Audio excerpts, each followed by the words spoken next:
The next topic I want to talk about is the idea of Lewis dot diagrams. Bohr-Rutherford diagrams are great because they allow you to look at all the electrons in an atom. But all the electrons in the atom are not involved in a reaction. Only the ones on the outer shell are involved in the reaction. So let's look at an example. Let's go back to our periodic table. We're going to look at hydrogen. Now hydrogen, if we draw a Bohr-Rutherford diagram of it, has 1 proton and 0 neutrons. And it has 1 electron in its outer shell. This is known as the Bohr-Rutherford diagram. Now a Lewis dot diagram looks something like this. We draw the symbol and then we add an electron. What I want to draw a comparison to is that they both have 1 electron right now. Now let's look at a second example here. This time we're going to look at lithium. Now lithium here, it's number 3 on the periodic table. If we draw its Bohr-Rutherford diagram, it's going to have 3 protons and 4 neutrons. Now in terms of the electrons, if it's got 3 protons, it's got 3 electrons. So we put 1 electron in here, 2 electrons in here. This ring is now full. So we're going to have to draw an additional ring and add 1 more electron. When a ring becomes full, the electrons basically become locked in. It becomes virtually impossible to remove the electrons here from the inside ring. Therefore, there's only 1 electron that's involved in any chemical reaction. Therefore, that's all we really care about for our chemical reactions. So I'm going to draw lithium. And you've got 1 electron here on its outer shell.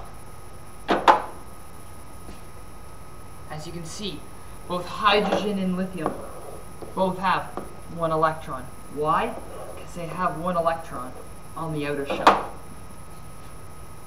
Now I'm going to do another example. What I would do if I were you is the next example I'm going to try is sodium, which is element number 11. What I'd like you to do is on your notes, try sodium on your own before you see the rest of this video. Now for sodium, it has 11 protons and 12 neutrons.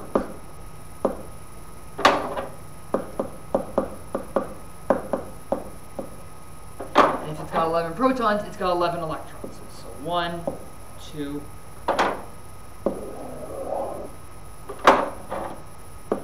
3, 4, 5, 6, 7, 8, 9, 10. We've run out of room. We're going to draw another ring, and it's got 1 electron. So therefore, in this particular case here, sodium, the Lewis dot diagram looks like this. Yet again, this inside ring and this second inside ring are both full. Therefore, they're not involved in chemical reactions. We don't care about them. We only care about the electron that can be involved in a chemical reaction.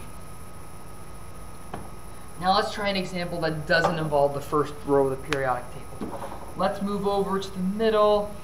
Let's go to, let's say, pick a tricky one. Let's pick sulfur, element number 16. Now, sulfur has 16 protons and has 16 neutrons. Therefore, when we put in the electrons, 1, 2, draw a new ring. 3, 4, 5, 6, 7, 8, 9, 10. And let's draw another ring. It's got 10 electrons already, so it's going to have 1, 2, 3, 4, 5, 6. We've now filled it. Yet again, all we care about is electrons in the outer shell. So sulfur in this case, we add electrons in the same way. 1, 2, 3, 4, 5, 6.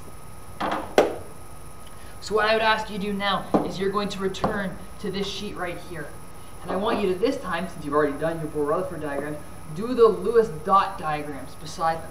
Try to figure out what their answers are.